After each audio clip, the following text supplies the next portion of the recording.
Thank you for subscribing my channel. Please subscribe and like. Now back to the news. Natalie Portman and Paul Mescal couldn't control their giggles as they enjoyed an evening out drinking out at Bar 69 in Islington, London on Tuesday.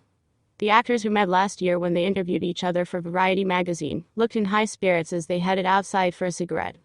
Natalie, 42, was no doubt pleased to have a fun night out, having quietly finalized her divorce from Benjamin Millepied in March, following rumors he was unfaithful. Meanwhile, Paul, 28, has made no secret of his admiration for Natalie, so was clearly delighted to be in her company.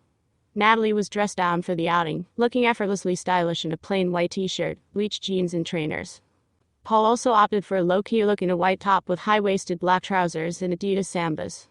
The pair have clearly formed a strong bond since interviewing each other last year.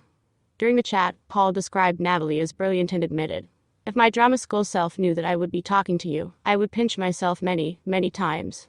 He also complimented her performance in May-December, in which she shares a steamy sex scene with younger co-star Charles Melton, 33. She starred in the film as an actress named Elizabeth, researching a couple, Gracie, Julianne Moore, and Joe, Charles, who had formed when she was 36 and he was 13, sparking a tabloid scandal. Meanwhile, Natalie complimented Paul on his sex scenes with Andrew Scott and All of Us Strangers, describing them as very hot, but also very tender. The nature of Natalie and Paul's relationship is unknown. Mail Online has contacted Paul and Natalie's representatives for comment.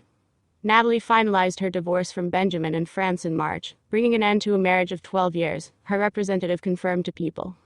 The former couple share 2 children, Aleph, 12, and Amelia, 7, and live together in Benjamin's native France for several years.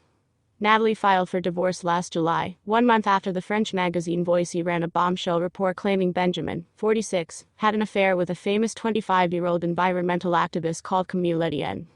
After the claims of his infidelity went public, a source told People Benjamin had a short-lived fling with Camille, but that the dalliance was over. The insider added, "He knows he made an enormous mistake, and he is doing all he can to get Natalie to forgive him and keep their family together." However, by the following month, Natalie had filed for divorce, and by early this March the legal proceedings were finalized. The closest she came to addressing her divorce in public was in Vanity Fair this February, when she was asked how it felt to have her marriage written about and replied, "It's terrible, and I have no desire to contribute to it."